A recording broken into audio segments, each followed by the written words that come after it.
Hello guys, അപ്പൊ ഞാൻ ഇന്ന് വന്നിരിക്കുന്നത് സുഖമാണോ സുഖമാണ് എന്ന മൂവിയെ കുറിച്ച് പറയുവാനാണ് കേട്ടോ. ഈ മൂവിയുടെ മെയിൻ ക്യാരക്ടേഴ്സ് ആരെന്ന് വെച്ച് കഴിഞ്ഞാൽ മാത്യു തോമസ്, ദേവിക സഞ്ജയ്, പിന്നെ നമ്മുടെ ജഗദീഷ് ആണ് കേട്ടോ.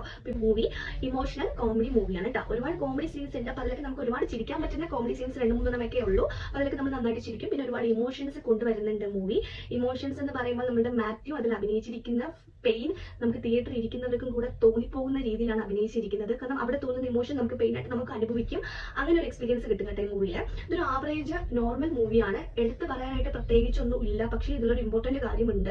അതായത് ഒരു ഏകാന്തതയിലൂടെ പോകുന്ന ഒരു ചെറുപ്പക്കാരൻ, ബന്ധുക്കളോ ഫ്രണ്ട്സോ ഉണ്ടാവേണ്ട പ്രായമാണ്. പക്ഷെ ഇവരാരും ഇല്ല. അപ്പൊ അങ്ങനെ ഉണ്ടാവുന്ന ഒരാൾക്ക് ഉണ്ടാവുന്ന കുറച്ച് ഇമോഷൻസ് ഒക്കെ ഉണ്ടല്ലോ, ഒറ്റപ്പെടൽ, അതാണ് ഈ മൂവി എടുത്ത് കാണിക്കുന്നത്.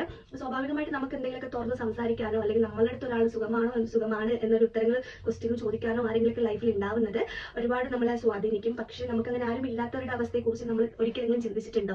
അങ്ങനത്തെ ഒരു പയ്യന്റെ ഒരു കഥയാണ് ഈ മൂവി പറയുന്നത്. ഒരുപാട് സഫർ ചെയ്ത പയ്യൻ മുന്നോട്ട് പോകുന്നുണ്ട്.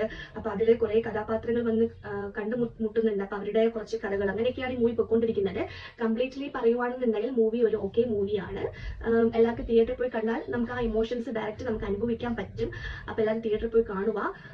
ഒറ്റപ്പെടലിന്റെ വേദന അനുഭവിച്ചവർക്ക് അറിയാം ഈ ഫിലിമിൽ ഉണ്ടാവുന്നത്. നമ്മളെ പോലെ ചിലവരും കാണും. പയ്യൻ ആ മാത്യുവിനെ പോലെ കുറെ ആളുകൾ നമുക്ക് ചുറ്റും കാണും.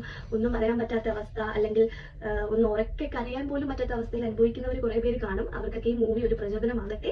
എല്ലാവരും തിയേറ്ററിൽ പോയി കാണുക. Okay, by.